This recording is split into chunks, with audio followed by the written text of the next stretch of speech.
Welcome everyone, Costin here on Serious Gaming with a look at the beta for Battlefleet Gothic Armada 2. Before I do anything else, I want to look at the various fleets, the options they have, what works and what doesn't. I've played quite a bit of Battlefleet Gothic Armada 1, so I should have a good idea of what works, what doesn't. Imperial Navy, Adeptes Astartes, Space Marines, Adeptus Mechanicus, Tech Priests, Forces of Chaos, Corsair Eldar, the same Eldar as in the first game, Asuriani, Craftworld Eldar, Drukhari, Dark Eldar, Orcs, Necrons, Tyranids, Tau Protector Fleet, same fleet as in the first game, and the Tau Merchant Fleet. More dedicated on exploration, expansion, not really combat as much as the Protector Fleet. Still, they do have their own advantages, though obviously their own disadvantages. Anyway, let's start with the Imperial Navy, the workhorse of the Imperium, the most powerful fleet, or most numerous at the very least in the galaxy. 5 escorts, 5 light cruisers, 5 cruisers, 3 battle cruisers, 3 grand cruisers, 4 battleships.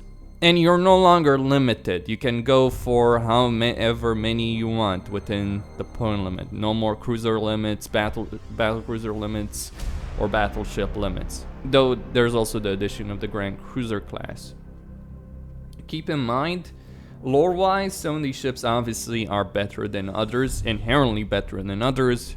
The Imperium just doesn't use them because if it's good in the Imperium, there's very few of them. They don't know how to build them anymore, or at least some of them. In other cases, it's because certain faction of tech priests hoards all the technology instead of sharing it with the rest of the Imperium.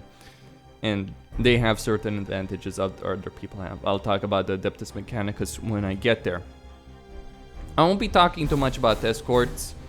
I'll talk about everything else. But escorts, I'm not the kind of guy who thinks escort gameplay is necessarily the wisest idea. It does work for certain factions or certain situations if you want to focus heavily on escorts, or it did in the first game.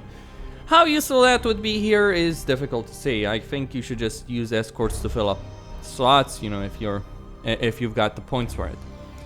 Anyway, battleships for the Imperial Navy.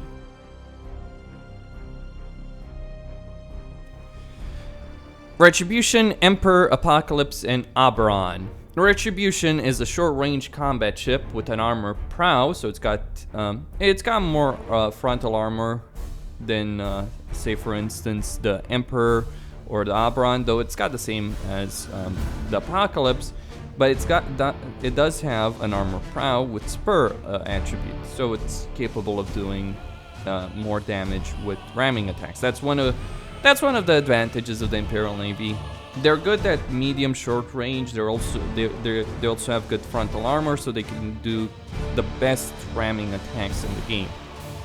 It's also faster. The Retribution is also faster speed-wise than the other battleship options that you have available, though I wouldn't say that's necessarily a gigantic bonus because it does have its own problems.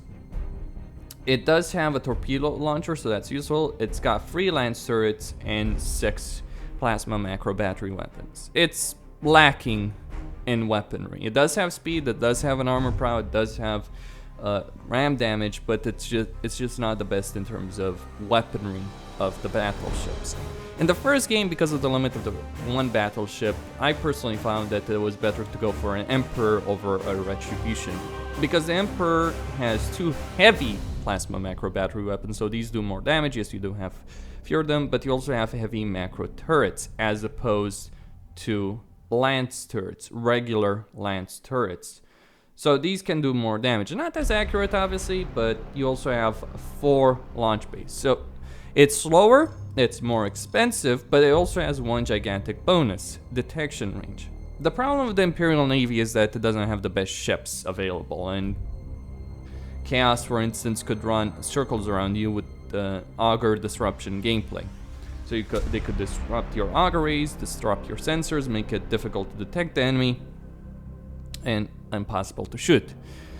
This helps close the gap, not because of speed, but because of detection range. What's at the front of this Emperor ship is a massive augur ray, which helps you see further, so your detection range is pretty good, all things considered.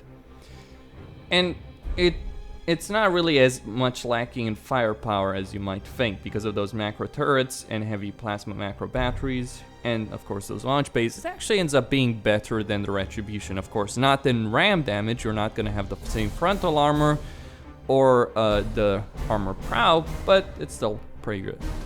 The Emperor versus the Retribution.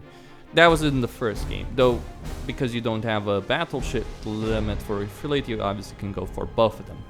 The Apocalypse and Oberon follow a similar idea. Now, the Apocalypse versus the Retribution. It's cheaper, it's not as fast. It's more focused, as best as I can tell, on more long-range style play. So you've got a Nova Cannon as opposed to a torpedo launcher. You've got 2 heavy macro turrets as opposed to 3 lance turrets. You've got 6 lance battery weapons. It does have an advantage in terms of range firepower. It does have the Overlord lances. It does have the same frontal armor, but less speed, no extra ramming speed. So this seems more like a long-range battleship than the Retribution. So Retribution, Apocalypse are your combat ships. Emperor and Oberon are your, I guess, support ships, though they're not that bad in a fight either. They're still battleships at the end of the day with the weaponry to boot. But you could go either way depending on your style.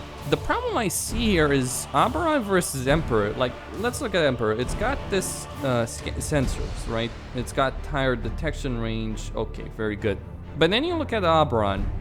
It's got the same detection range, same speed, same armor. What's the difference? It's 30 points cheaper than the Emperor, and I just don't see the advantages. It's got the an Emperor. It's got the Nova Cannon. The Emperor has that Auger Ray, which takes up the slot, and I don't think it has any advantage in the detection range versus Oberon. So it's the same detection range on both of them. I'm just going based on what I'm seeing here, attribute-wise, statistic-wise. Okay, so Oberon has a Nova Cannon. It's got 3 heavy macro turrets, 2 launch bays, 2 super heavy lance batteries, and 2 heavy plasma macro battery weapons. You do lose launch bays, you get the Nova Cannon, and obviously extra weaponry. And it's cheaper. I just don't see the advantage in any capacity of the Emperor. I think the Emperor is kind of done as a ship. I mean, yes, you do have obviously those launch bays, you get those extra fighters. I don't think it's worth it necessarily. 30 points more expensive. You lose weaponry, you lose a Nova Cannon. I genuinely don't see how you could... I would find it difficult to justify bringing an Emperor. Now, Apocalypse vs. Retribution, that's a personal choice, right? Which one do you want as a combat ship? There's advantages and disadvantages to each. There's obviously a point difference, but it's justifiable. But 30 points for what amounts to a worse ship in many respects, hard to say.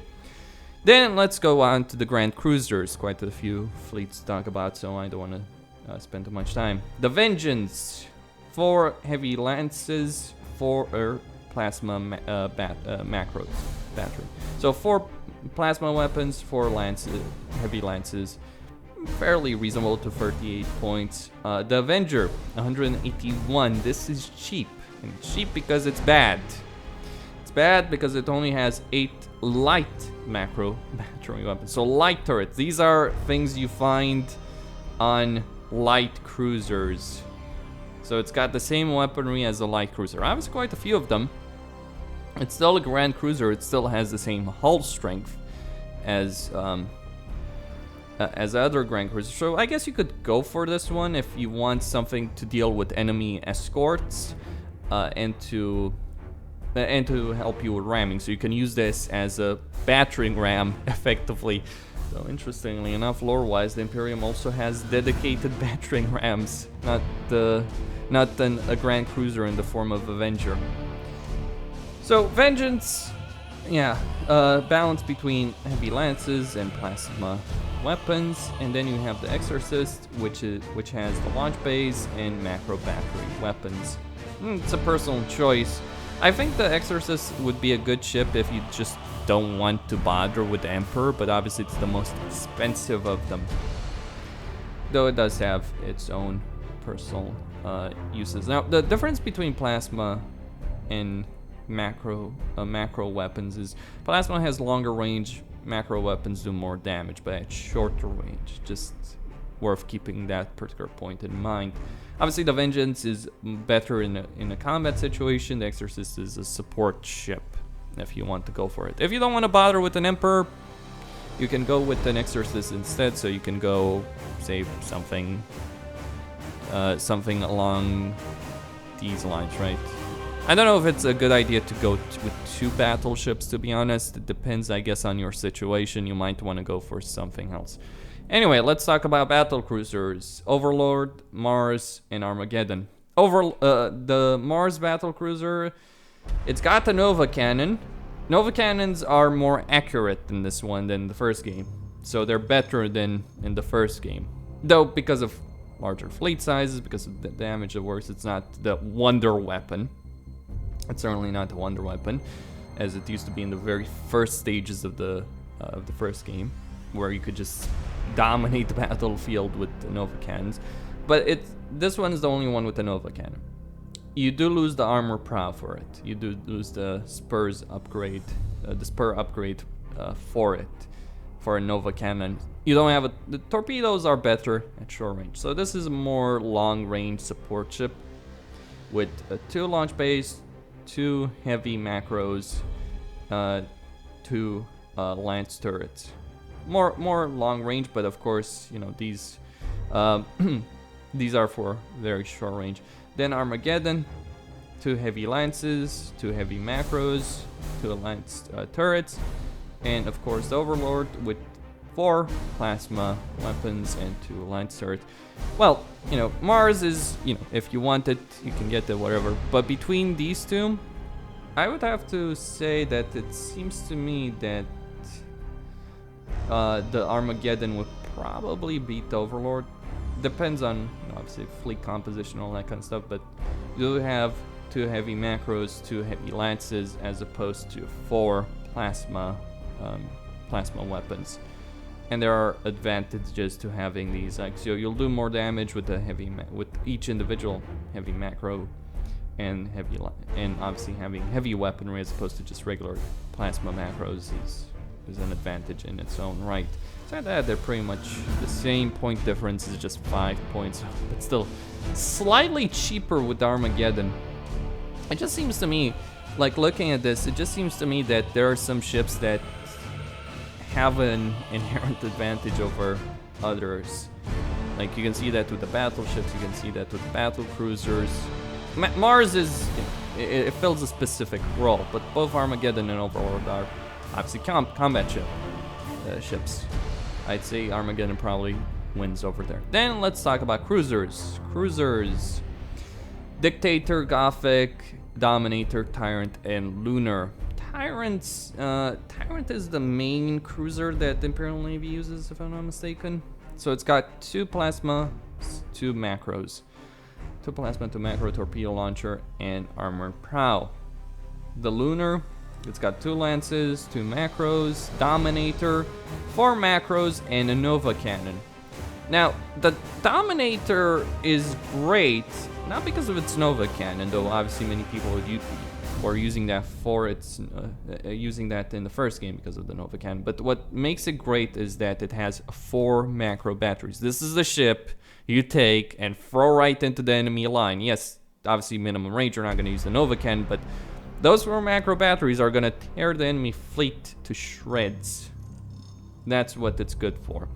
There are other ones, they're just not as good in, you know, a short range situation. They're better at more longer ranges. So that's what the Tyrant and the Lunar do. Depends on your personal preference, obviously. Do you want the plasmas or do you want the lances? Gothic is purely a lance cruiser, fairly cheap one, so it's better at longer ranges than the other one. And then finally you have the Dictator being your carrier type cruiser. So you've got 2 launch bays, 2 macro batteries, and obviously a torpedo launcher. If you want to go for a heavy Nova Cannon build, you go Dominators. You can't go wrong going Dominators, by the way. Then light cruisers, the Dauntless Mark 1 and Mark 2. Same ships as in the first game. You've got torpedo launcher on, well, same ship names as in the first game, but you've got on Dauntless 1, you've got a heavy lance artillery.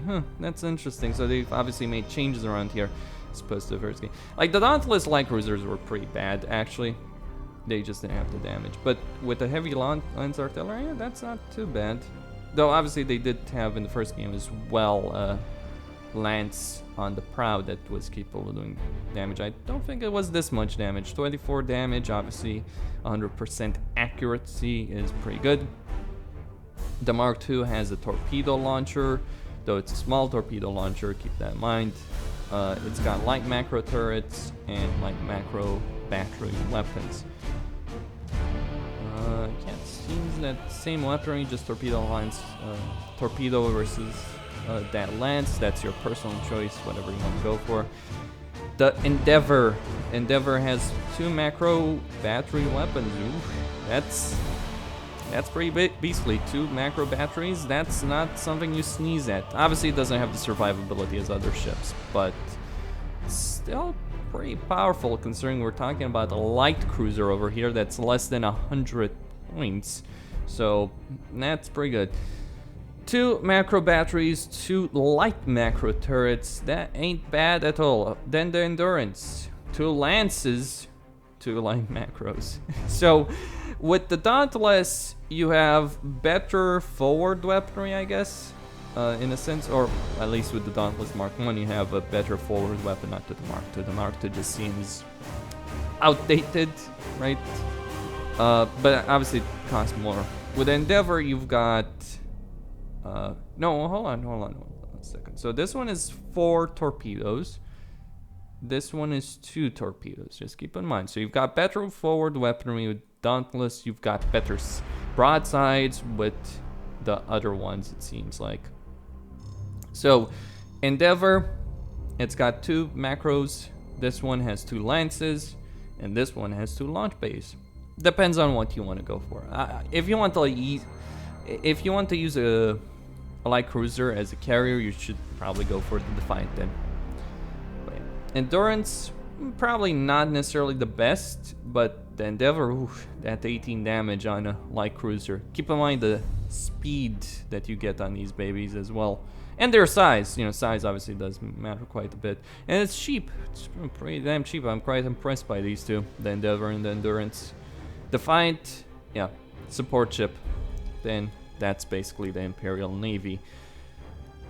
What should you go for? That depends. Do you want a longer range fleet? Do you want a brawler fleet? That really is down to your own personal preference. I've just gotten over the ship. I think it's a balanced fleet is not something you can go wrong with, or you can go, hey, let's go full on Nova Cannon as the Imperial Navy. That could work. Alright, Adeptes Astartes. Now, the Imperial Navy has good frontal armor, and they've got good broadside weaponry. The Adeptes Astartes, they're really good at boarding actions. They've got heavily armored ships all around, not just in one particular direction, but all around they've got good armor. They don't have the same options, so you only have 2 battle barges, 2 types of battleships, 3 types of cruisers, 3 types of light cruisers, and 3 escort ships. And this is because the Space Marines are not really supposed to have a real fleet. They're really designed for boarding actions. You don't have a torpedo launcher on the Mark I versus what exactly is the difference over here?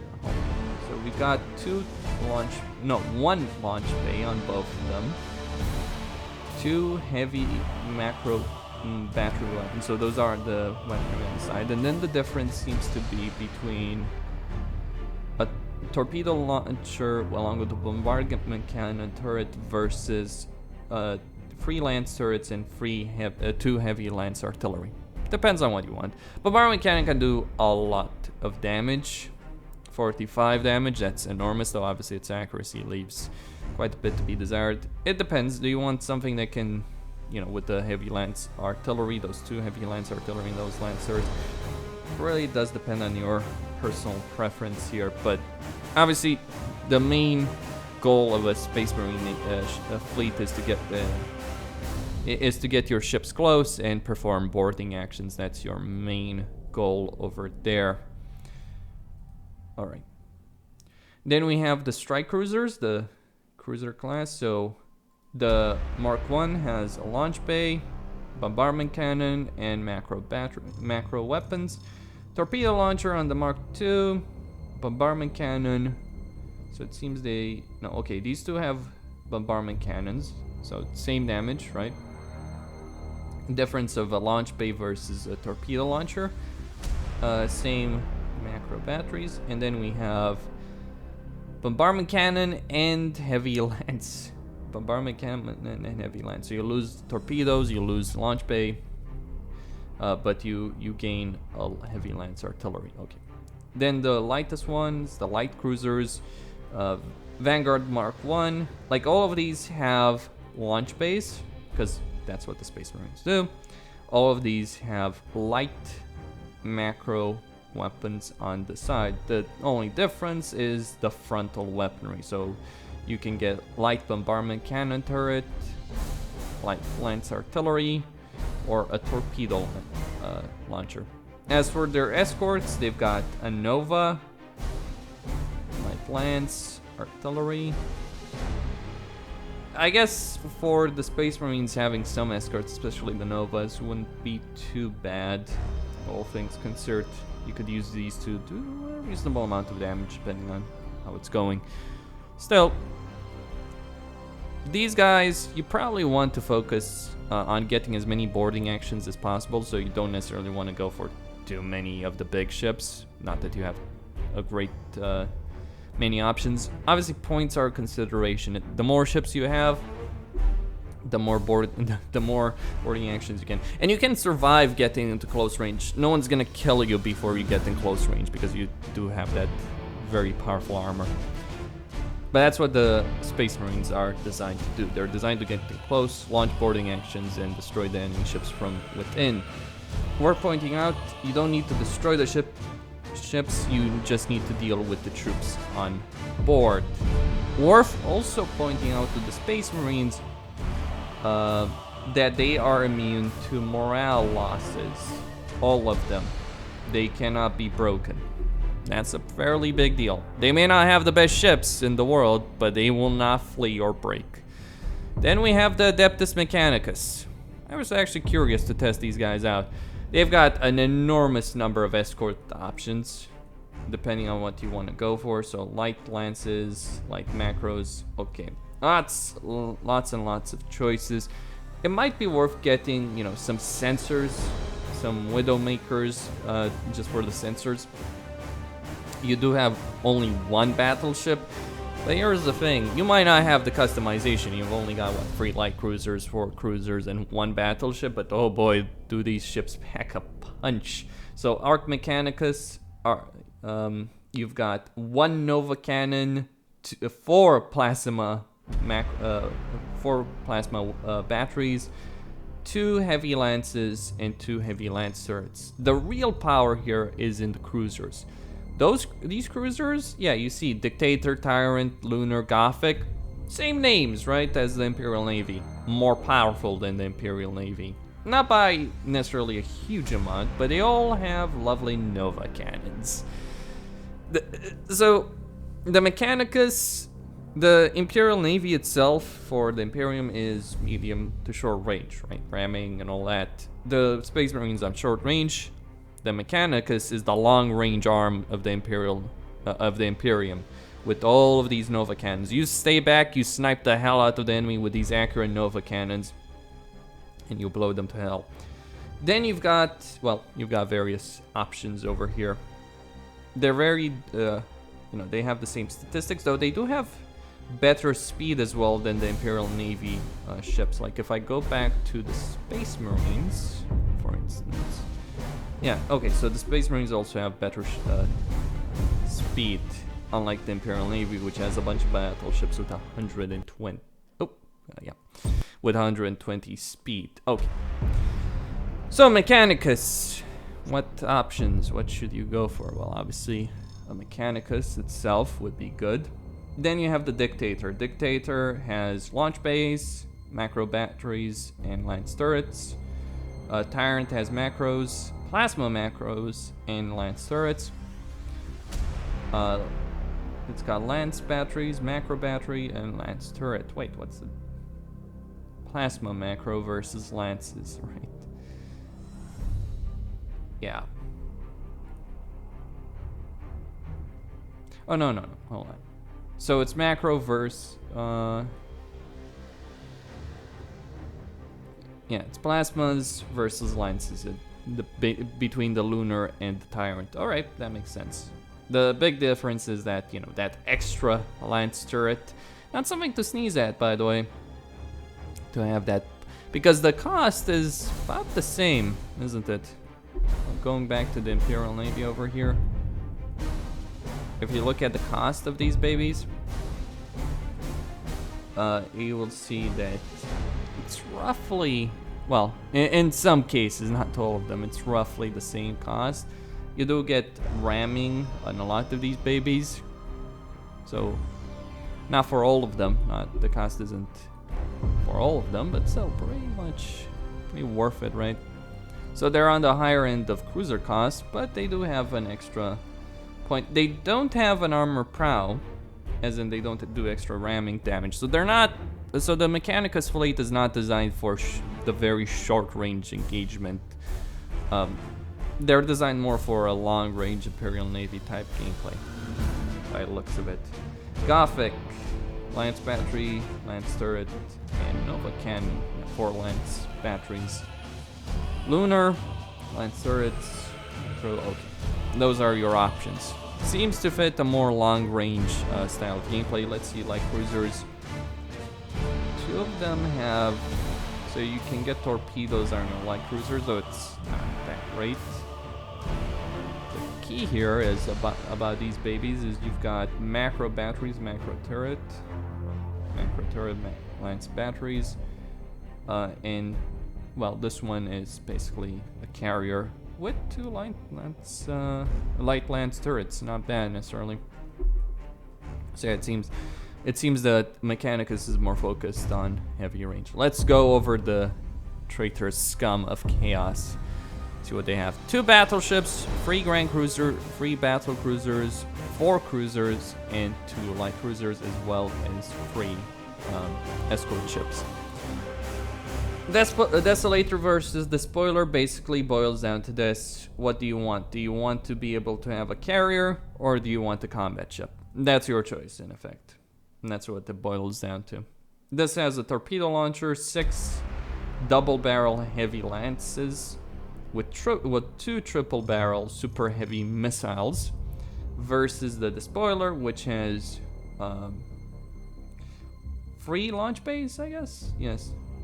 Yeah, it does have 3 launch bays, quad barrel super heavy, 1 super heavy lance artillery, 4 macro batteries, and 3 double barrel lance turret. It seems that the Desolator is better as a combat ship, especially because of that torpedo launcher. Still, I wouldn't discount the despoiler, though it is a lot more expensive, the despoiler that is, but you do get assault craft and all that, so it's better. It does seem like the despoiler is better, but it does have the cost to really make up for it.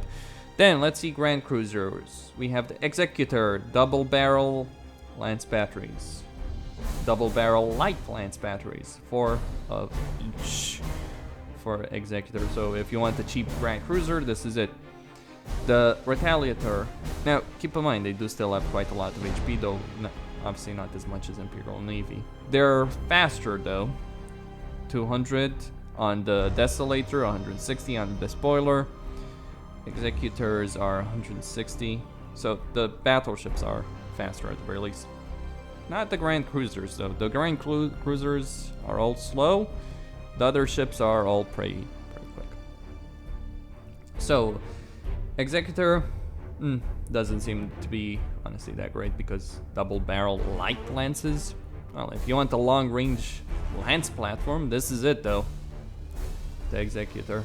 The Repulsive, 1 torpedo launcher, 3 double barrel lance turrets, and 4 mega heavy macro battery weapons. Though it doesn't seem that great. Mega heavy, you would expect something more than 4. Though obviously it's also dependent on the number of attacks that you have as well. So you've got 8 attacks over there. Okay, the Repulsive, Grand Cruiser Repulsive. You also get Brutal Strike. You get an additional chance to deal additional troop damage. Oh, this baby can't perform high energy turn, and this can't perform that either. Just keep in mind that. So Retaliator, 4 launch bays, 4 merged macro battery weapons. I don't know how that would work. I mean, I guess it's it's a lot of attacks basically. And Repulsive, yep. Torpedo launcher, battle cruiser Styx, triple barrel, heavy macro turret, 4 launch bays, double barrel lance turret, triple barrel super heavy missile turret. Styx is a really good one, generally what a lot of people would use. Very versatile, obviously, though also pretty expensive compared to the other ones. The Hades has double barrel heavy lance artillery, macro battery weapons. You really don't want to focus on the macro batteries though as chaos. You want to go for them lances and use your superior speed to run in circles around the enemy, especially if you're facing, say, the Orcs, the Imperial Navy. That's your main advantage over there. The Akron, triple barrel macro turret, double barrel heavy lances, double barrel lance turrets, triple barrel heavy missiles. So Styx, Akron, you dance around. With the Hades, you stand and fight, I guess, more than that.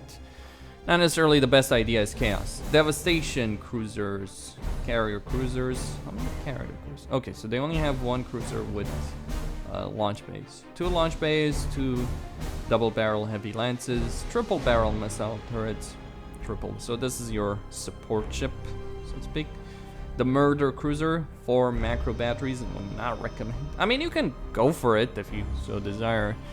It's just you don't have the survivability as other navies do, and your speed as chaos is your main advantage. Your speed, your long range, that's the main thing you really want to go for as chaos. Carnage, triple barrel super heavy missile turret. That sounds lovely. 2 heavy macro batteries, 2 macro batteries, and 1 triple barrel heavy macro. So more short range. These 2 are more short range if you want to fight in. If you want to get stuck in with Murder and Carnage, go ahead. That's really the way to go. Slaughter, triple barrel missile, 4 merged macro batteries. Okay. So Devastation probably is the smarter way to go if you want to go long range than the other ones, which seem to be very, very much focused on short range. Anyway, and then light cruisers, double barrel heavy lances, triple barrel heavy macro, launch bays, and triple barrel heavy macro. Though obviously, we're not talking here of the same ones that the Imperium is using, because you can see that they don't do the same, they do less damage. Okay, and escorts, we have Iconoclast, which just has 6 light missile turrets, and escorts do not have access to assault skills yet. 4 light missile turrets with the Infidel and 1 torpedo launcher. Torpedo launchers on escorts, well, generally the ones are supposed to. You can go for the Iconoclast. I think that's probably better than having a weak torpedo launchers, or the Idolator with lance artillery and light missile turret. So you get light You get light missiles. You just have to decide if you want the prow weapon or not. But again, Chaos is a fleet that's got good speed, not the best, but they're also not too bad in other respects, as you can see, getting close and picking and winning a fight. The Corsairs, they're all about speed, these guys. They've got 1 battleship, 4 cruisers, 2 light cruisers, and 4 escort vessels. I mean, honestly, I think that the Eldar are just getting screwed over here by these guys. So Void Stalker, 4 launch bays, 4 heavy pulsar cannons, 4 heavy star cannon artillery. The way Eldars work, at least the way Corsair Eldars work, is they have a lot of weaponry that fires forward, and you've got great mobility. That battleship, though, holy crap, is that thing expensive. I mean, it does have great power, but just keep in mind that that Eldar don't have shields. They do have hollow fields, but you need to keep moving for them to be active, but you also need to fire. I mean, Eldar do have great firepower, though. So let's see what we have for the other Eldar ships. No, actually, I should look at the attributes. Disciplined, fragile, void species, so immune to plasma storm and solar eruptions. No, that's not bad. Poor troop efficiency, though, so bad at boarding. Planned strike. Okay. And Eldari propulsion. We've got 4 heavy pulsars, 4 heavy star cannons. You just want to get those pulsars, right? Then do a lot of damage. So we have a torpedo launcher on the Val cruiser with 3 pulsars and 6 star cannon artillery. Eclipse has 1 launch bay, 6 star cannon. Wait, do these guys just literally have the same idea? No. Okay, so Eclipse, launch bays, or you can, and pulsars, or you can go for the Coronas, which has 8 star cannon artillery. So this is, I guess, as much of a combat ship as you're probably gonna get, straight up. You just keep these guys. This one fight is shooting at the enemy, and obviously you do have a launch bay. And then the Shadow, same idea, but with a torpedo launcher as opposed to a star cannon artillery. Also cheaper, considerably cheaper than the Coronas, but obviously you lose the launch bay in favor of a torpedo launcher. As for the light cruisers, you have one that has artillery and a launch bay versus one that has pulsar and torpedo launcher. Do you want to go heavy pulsar gameplay? You can. It's probably cheaper in some respects than going for straight up firepower. Eldar are very much heavy on the micro, so you need to control your ships well in order to win. You will not win a stand-up fight as the Eldar. If you stop moving, you're dead, basically. You have hollow fields. They don't act like shields, they just reduce the chance of you getting hit. They're great, they're better for long range. Then you've got the Craftworld Eldar. Oh, this one's gonna be painful. Craftworld Eldar, no battleship, no grand cruiser, just one battle cruiser. That is not really great, though it's not too bad. It's still got 1600 hull points. They've got heavy last cannon artillery, 4 heavy last cannon artillery, 1 last cannon artillery, 2 pulsars, and 2 launch bays. Nothing really to talk about. Obviously, you don't want to use the biggest ships. You don't want the flagship, obviously, that can take some damage. Then you've got your cruisers. Now, the Craftworld Eldar are better than the Corsairs at survival. They function generally under the same principle, so hollow fields, right, and focus, heavy focus on micro, though they do have more survivability, but not having a battleship is pretty bad. Anyway, cruisers, Starfall Dragon Ship, Ghost Dragon Ship, Firestorm Dragon Ship, Moonray Dragon Ship, so I guess we all have a bunch of dragon ships. Okay, let's go from the top. Torpedo launcher and heavy last cannon. Launch bays instead of last cannon for the Ghost, as opposed to the Starfall. Firestorm, it has pulsars instead of blast cannons, and a torpedo launcher as the Starfall. So these two have pulsars with the alternation between launch bays or torpedo. The Firestorm and the Moonray, whereas the Ghost and the Starfall have heavy last cannon. So it depends on what you want to go for, right? Pulsars are very... You have to wait for them to charge up, and then you have to line up your shot. It's probably a good idea to not just go full on pulsars, though obviously you can do a lot of damage with these babies. But you still have to line up your shot. So then you do have an entire fleet to command, so it's probably good to just have some of them, not all of them. Then light cruisers, you've got a bunch of Wraith ships. Same names though, by the way. Wraith, Ghost, Prismatic. Oh, that's the only difference. So Prismatic, Torpedo, and Last Cannon. Ghost has Last Cannon and launch bays. Pulsar and yeah, so same principle, just weaker weaponry. Combination seems to be the best way to go here. What do they have?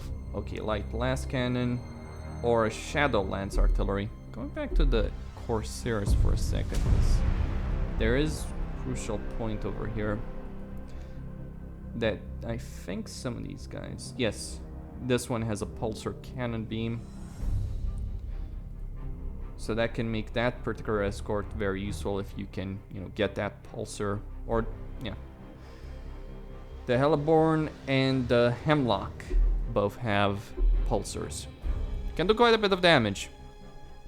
Far above their weight, so to speak. So Suriani, more durable if I'm looking at the Eldar here. So 1200 versus... No, it's roughly the same. What is it, the armor?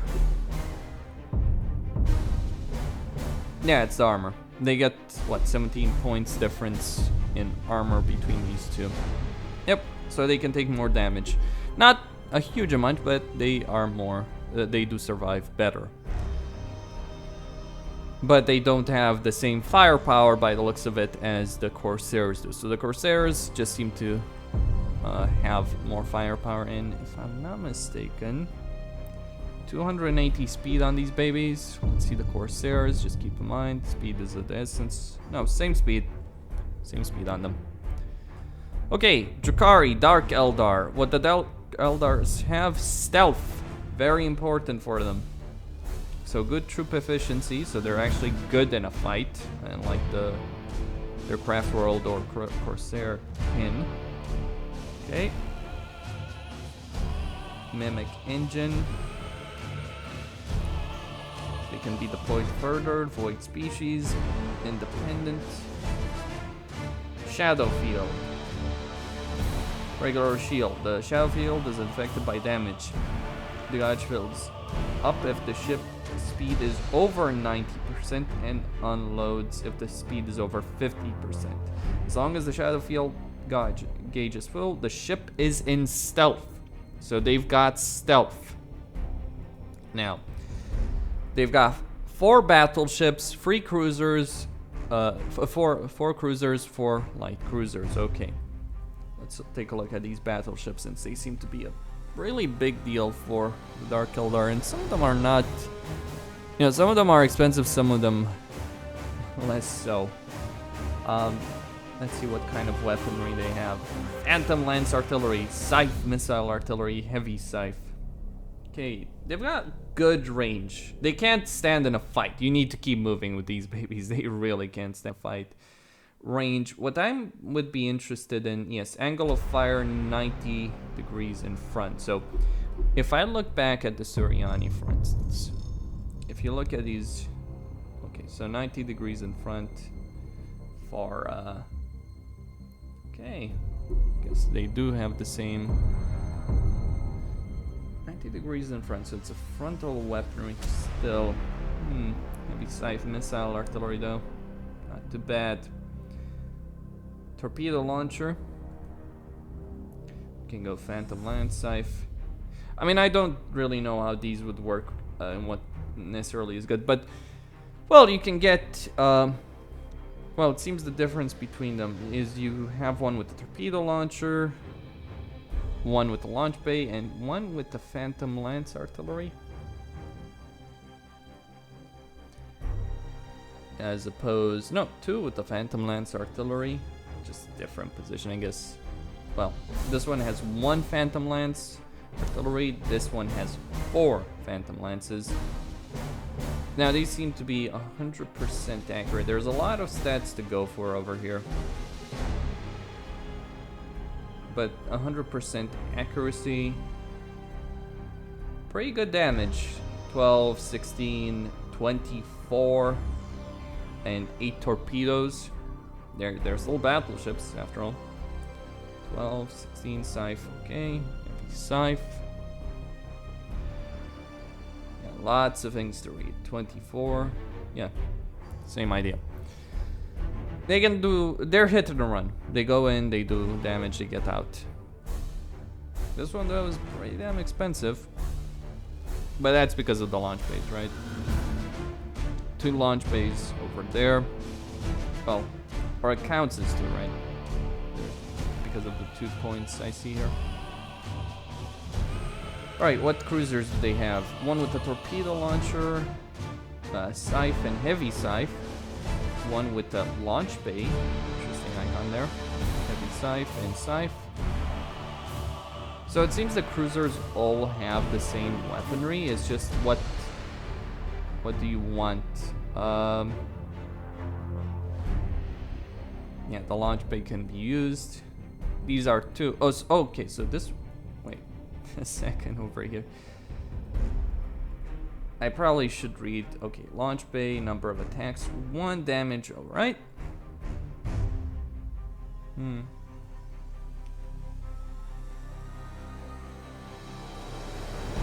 Weapon launch bay, alright.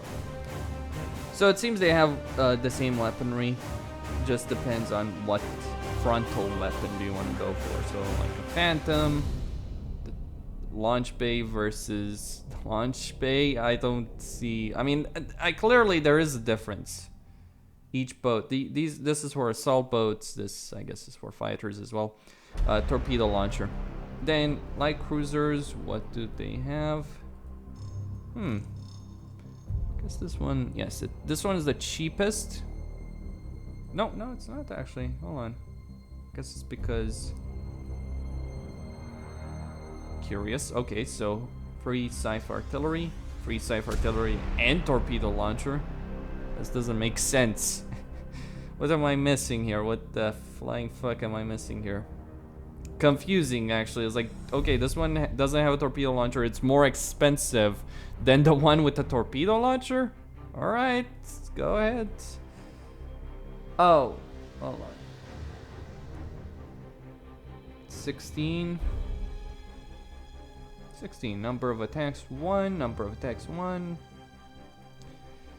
Right, launch bay for the burning scale. And for the dark mirror you get Phantom Lance artillery. And escort wise you have Phantom Lance. They do seem like this one seems to have good weaponry. The other ones have light scythe.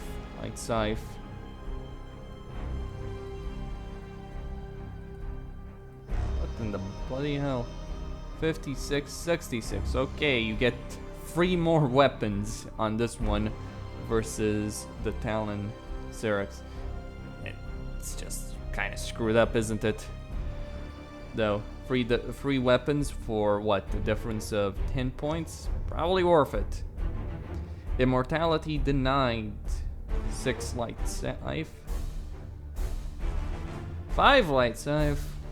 This one's even cheap. Oh no, sorry. 4. What the fuck am I reading? And then the sigil, which is 51, has 1 light scythe. It just seems this disparity seems pretty damn huge, isn't it? Between weapons. It's kind of screwed up. But yeah, Dark Eldar focused a lot on staying the hell in stealth. Keep moving. Shoot and run, depending on what you're playing. It does seem that they have good firepower, though, based on what I saw there. No, it's gonna take me a while to make more sense. The orcs! The great damn orcs. They gave them mega rocks. So they gave them rocks as an actual ship. That's kind of hilarious, isn't it? Now, rocks, they do have the same speed, huh? They're just giant rocks, basically. Very expensive though, by the looks of it. 400 points. What does it get so extra? Boarding mastery, okay. Immune to criticals, brutal strike. Good troop efficiency, looted ship. Damage inflicted to the ship by the fire aboard effect is increased by 100%. Yes, disorganized. Superconducting energies. Has a very low acceleration deceleration coefficient and can't perform maneuvers. So these are all looted ships. They're very vulnerable to fire. The benefit here is boarding mastery can be used in a 360 angle. And immune to criticals, pretty damn good. The Mega Rocks, the Dreadnought, or the Ordsgarg Daka. The Dreadnought Urd Unki. And the Dreadnought. Okay. So, 3 Dreadnoughts, 1 Mega Rock.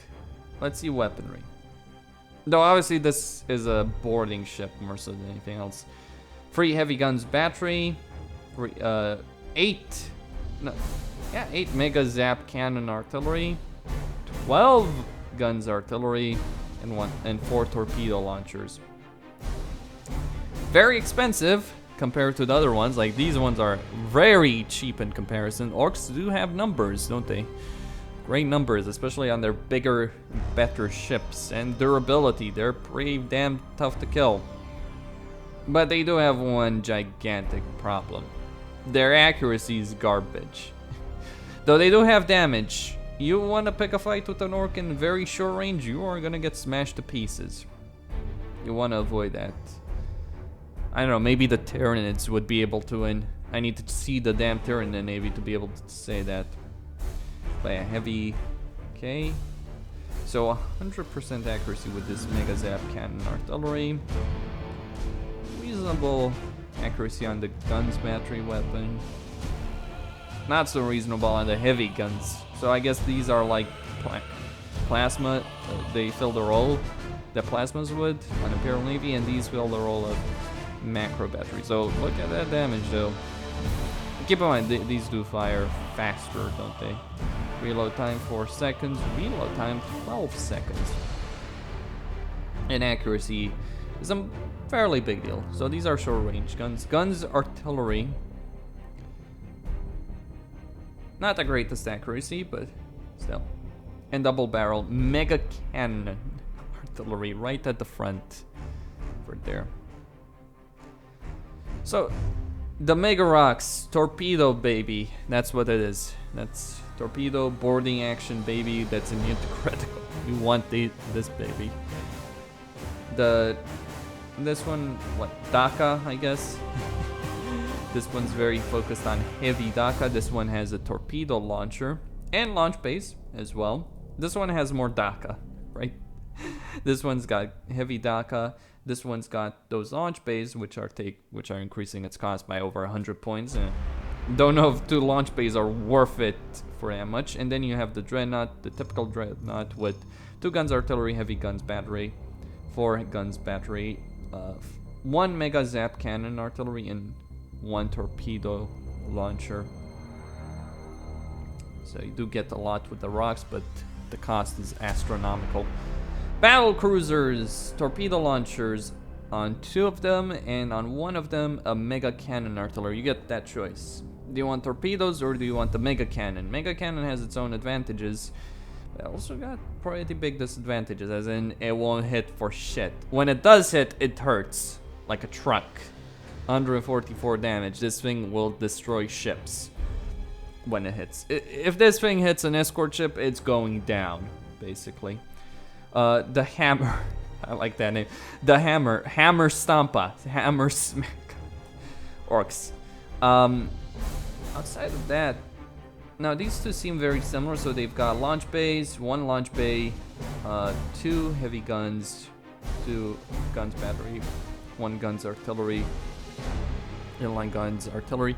Depends on if you want the very short range cannon or you want the longer range of the torpedoes. That's your choice, obviously.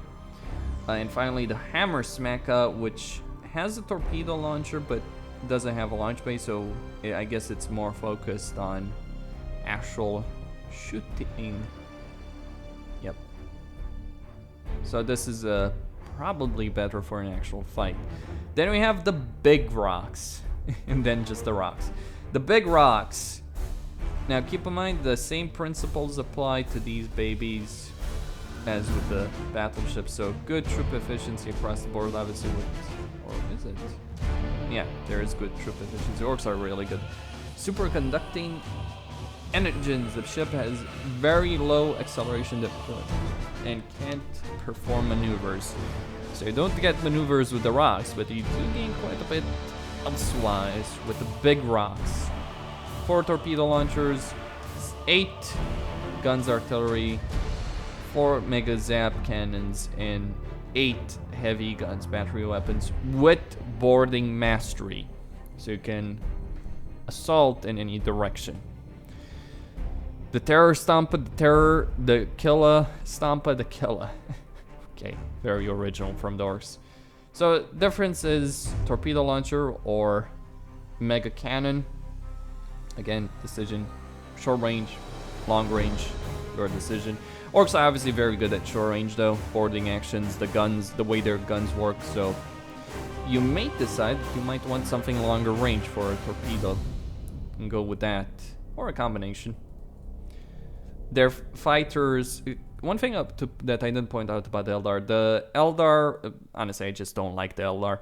The Eldar do have some of the best fighters in the game, so worth pointing that one out. But because their whole thing is hit and run, of course. Now, big rocks work in the same way. The difference between Terror Stampa and Terror is, you know, the frontal weaponry. This has launch bays, and the difference between the killers and the terrors is the heavy guns versus the launch bay, right? That's it. The rocks, the simple rocks, slow, obviously. Though not as slow. Actually, no, not as slow as I thought. They're faster than I was gonna give them credit for. 200 speed on the rocks. Not bad. Not bad at all. 200 speed on the rocks. These seem very deadly though. And they've got good armor, good HP across the board. They're quite capable of smashing you to pieces. But they do have some engine issues. So heavy guns battery, guns artillery. Actually getting a ramming attack with the rock seems tricky. So torpedo launcher, guns artillery. So the difference between the rocks is the bigger you get, the more guns you get. 12, 8, 4. That's what it boils down to. The light cruiser Basha Undunki is, this one has a launch bay and torpedo launcher. Bashas. Alright. This has heavy guns and a mega cannon, and this has heavy guns and torpedo launcher. Though it seems this one has more heavy guns, or better heavy guns, but along with that cannon. And then we have the escorts, the gunships. The gunships, well, Savage versus attack ship versus, okay. The gunship is about the same cost, but the weapon seems better on the gunship as opposed to the attack ship. Then we've got Ravager, ram ship. Yes, orcs do have something called a ram ship, designed specifically for ramming, so it does have an armored prow or a spurs for that particular role. It does fulfill a good role as a ram ship. In fact, you can win battles with that, so you get orcs, pirates, bad moons, blood axes, dead skulls, evil Evil Sons, and Goofs. Then we have the lovely Necrons. What does it say? Ageless Masters of the Galaxy. Okay, Necron warships are costly and often outnumbered. However, their living metal hulls are heavily armored and capable of regenerating. So, in the first game, you do have the ability to repair your ships during battle. You don't have that in this one.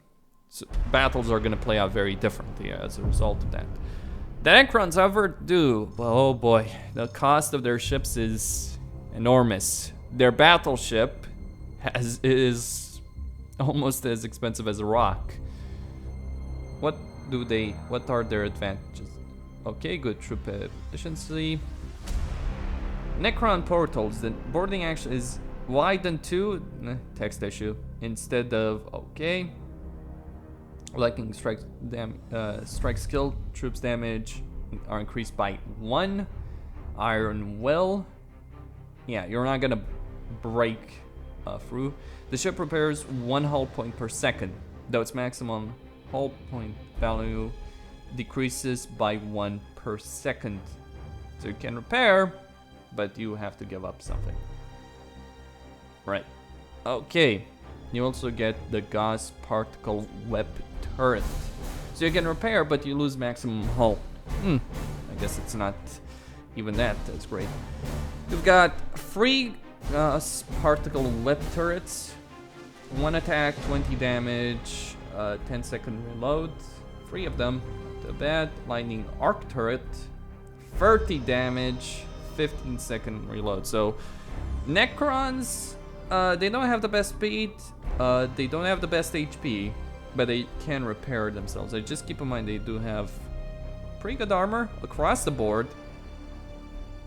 So they've got armor across the board that's pretty good.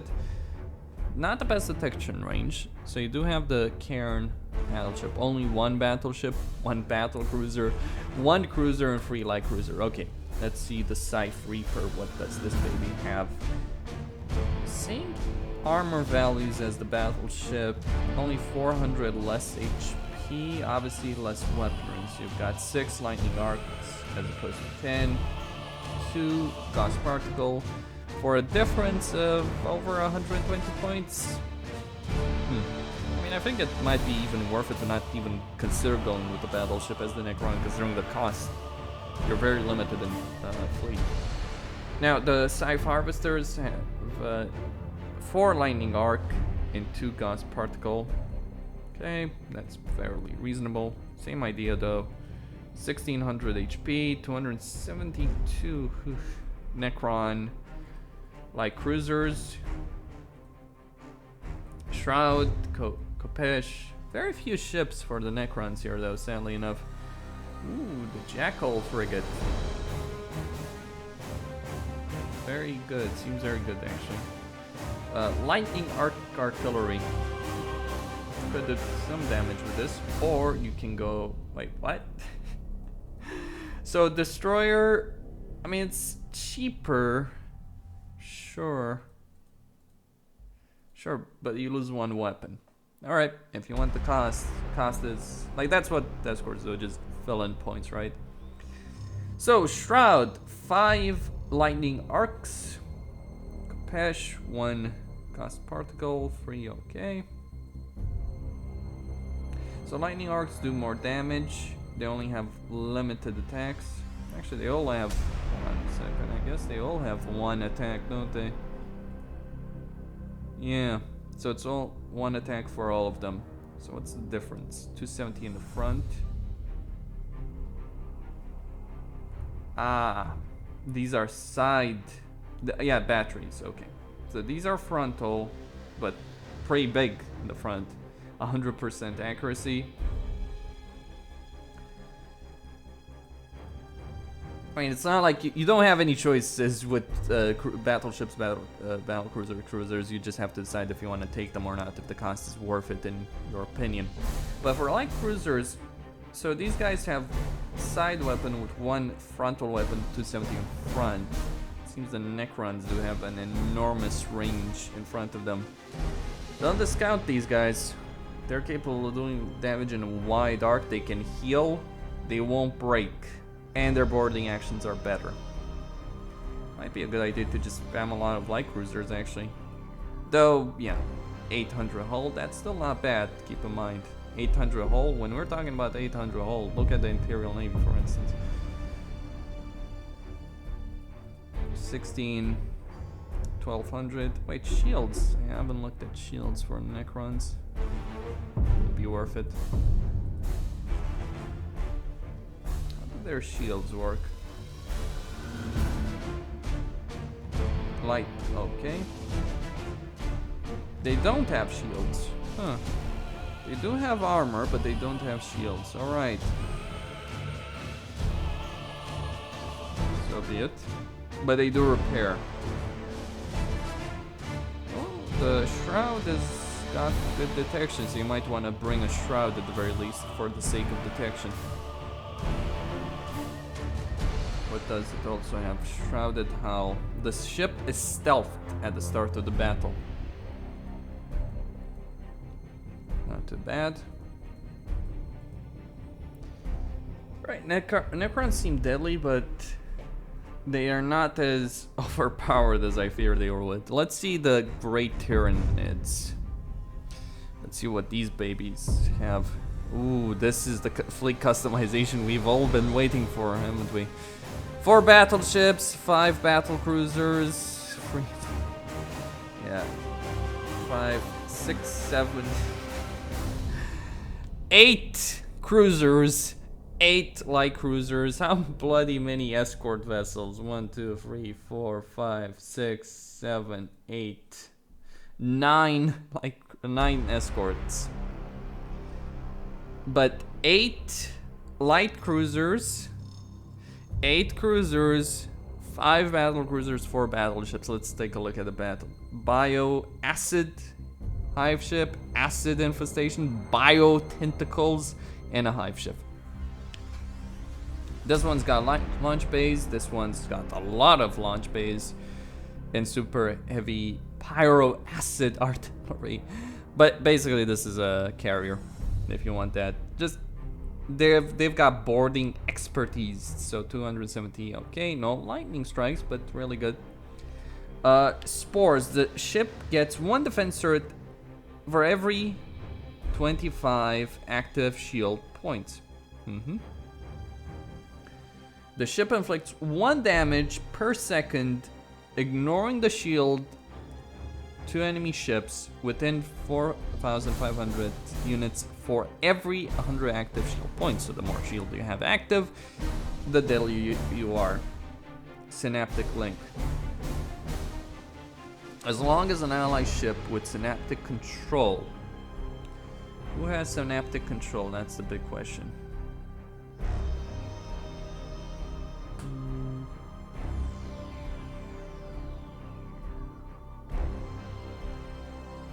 If a reinforcement ship with synaptic control. Wait, we need to look at who has synaptic control. That's a big one. Shrouded hull. They all have shrouded hulls. Oh dear. So they're all in stealth at the start of the battle. Oh boy. Alright, so carrier versus something with a bit more diversity. Pyro acid, bioplasma. Pretty fucking deadly, I gotta say. Pretty fucking deadly. Or you can go for the hive ship, which seems to be the only full-on combat ship of the Tyranid. Of these battleships.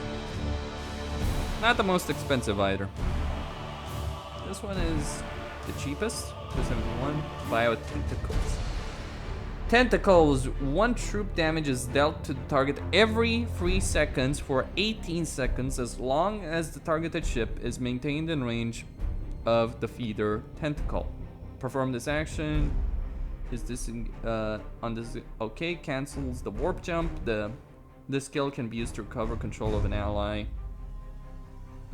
drifting hulk. Let's see troop value. Where is that baby? Speed is not the best, but they do have a lot of troop value as well. Notice 20 troop value on their battle cruisers.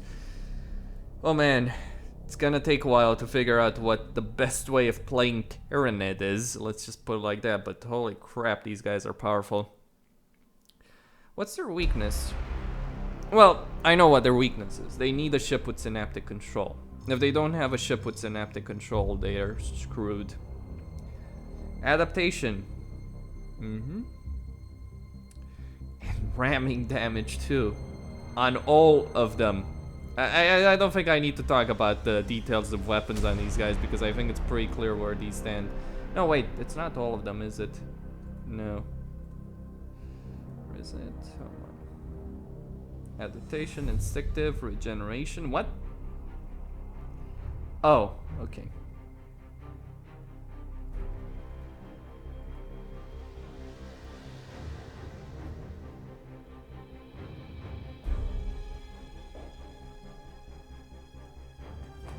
Oh, what the hell is that looking at? Hold on.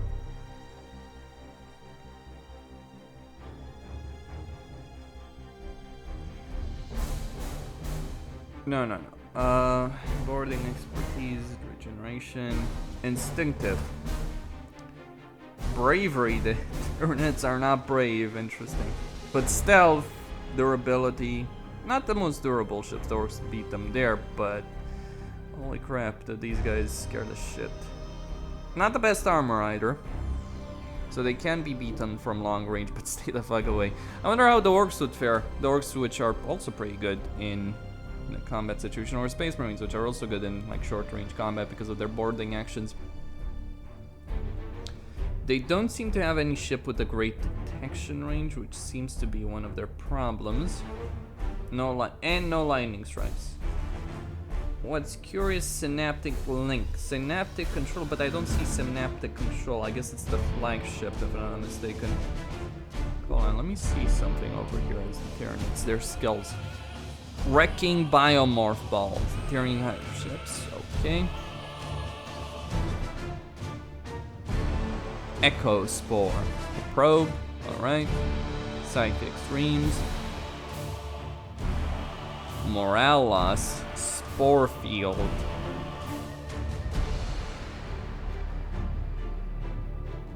Yeah, it's worth keeping in mind the skills you also have. But these babies, they're scary as hell. Stealth, boarding expertise, spores, yeah. They also seem to be very difficult to kill with torpedoes at the very least, or boarding actions. You're not gonna board Tyranid ships. Forget about the idea. You're gonna lose. So they're very difficult to deal with them. Okay, Tyranids. Let's look at the town now. The Protector Fleet. I have an idea of what I'm gonna get here. Yeah, Crude Warship, the Custodian Battleship, the Crude Warsphere, and the Demiurge Stronghold. So they don't have any battle cruisers. Hold on, let me see something over here. Yeah, no battle cruisers. It used to be the auxiliary ships would fill that role, but they've decided to give them. They've decided to put them as battleships. All right. Now the Custodian is the most expensive, but it's very, very deadly.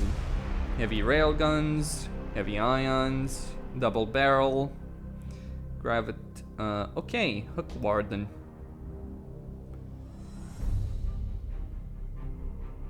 It's deployed with a Warden, an additional Warden. That's why it's so expensive.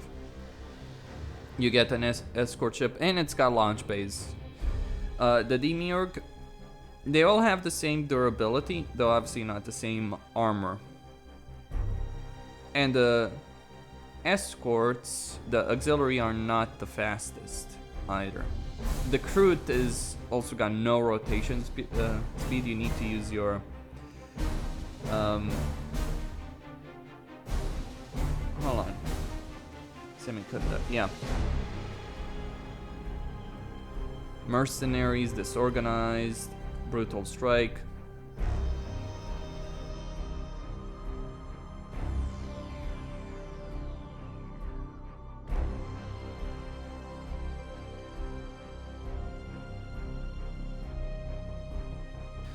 Yeah, no performing maneuvers on these guys. Alright, the Demiurge. Seems that they're more combat focused. They're not quite as durable, are they? No, why does it say 83 over here? On some of these guys, there's... Let's see, it's gotta be an attribute. Adaptive, okay. Ah, I see. The ship's frontal armor is considered as heavy as long as its generator is functional. So take out the generator and its armor goes down. No lightning strike. Average troop efficiency, low maneuverability. So the Tau have a problem with speed.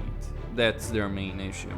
They're not really good with that, but they do have a lot of frontal firepower with range on it to boot, like really long range to boot. They don't have the best detection in the world, so getting an auger of some kind, like if I... Yeah, you could go auger disruption, that would work. An auger disruption, an experimental, and it does 100. No, a probe. You could go for a probe, for instance, for them.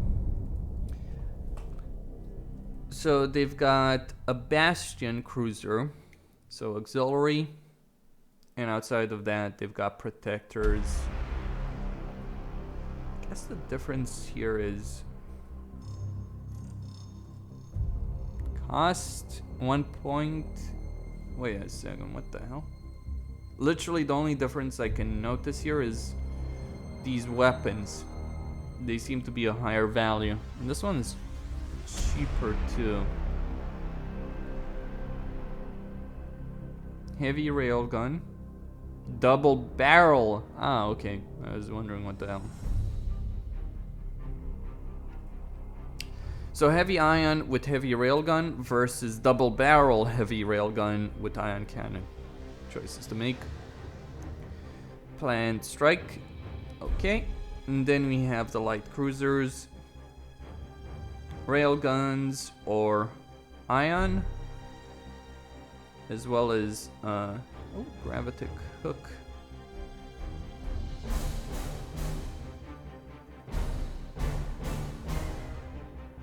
No, wait, not railguns. Those are gravitic hooks. So you can bring escorts if you so desire, but keep in mind these cost a lot. 200, 166. Or you can just go for regular light cruisers, which are fairly cheap. The hook is obviously for the escorts. You get wardens. Wardens have 2 railguns, 2 ion cannon turrets. They're not bad, and you get them quote-unquote for free. It depends on how you want to play, I guess. What options. The crew to war sphere is fairly cheap, though. Keeping in mind that, though, it's got some real issues, maneuverability and all that. But you can bring that baby to bear in the middle of a fight, and it will stand. And it's got missile pods with a 360 angle of fire. So barrel with that one down the middle, it will do just fine. The Demiurge, yes, they do have more options. Heavy macro batteries. No, wait. So we got what, 6 macro battery weapons in total? Yeah, 4 on the side, 2 in front. Lance artillery, launch bay, torpedo launcher, and cutting beam. Reload time. There seem to be some issues with the tooltips. Man, the Tau are what you'd expect. Very good in the front with their weaponry. They can bring in auxiliaries with their hooks if you so desire. Though they've got, some issues with cost and speed on some of their ships and maneuverability. Like the Demiurges are very their stronghold is very slow. Their war sphere is also very slow. The rest are 160 speed, which is not too bad, all things considered. Let's see the merchant fleet. The merchant fleet, 120, slow as hell, but wait a second. 2,400. look over here. Yes, 2000. So they've got more durability, though. They have their own issues. Lack of weaponry being one. They're not as good in terms of their weaponry. The difference here seems to be you get 2 torpedo launchers, you lose 2 launch bays with this one. And the ion cannon versus the railgun artillery. Then you get the same Demiurge stronghold and crude war sphere, bastion, and these are basically exploration ships. Quite durable, all things considered. Seems they're more durable than the protector fleet, but they do lack weaponry in a certain sense. Not bad. And they're slower as well. What ships do they bring with the hooks, though? That's the big question. Orca. Orca having 2 double-barrel light railgun and light ion cannon. Okay, those are the fleets. I know I've spent more time with some of them than others, but that's because I'm far more familiar with Imperial Navy than anything else. And that is the one that I want to talk about. There's a lot of options. You need to get used to the things they've done to Tyranids. They've changed some stuff balance-wise, plenty of stuff balance-wise. It's not gonna... The same tricks that worked in the first game are not going to work in this one. Obviously, there's plenty of skills. The fact you can customize ships individually, but rather have set skill set upgrades as well, it does make a difference. Costin here, signing out. Don't forget to subscribe, like the video. Thank you all for watching.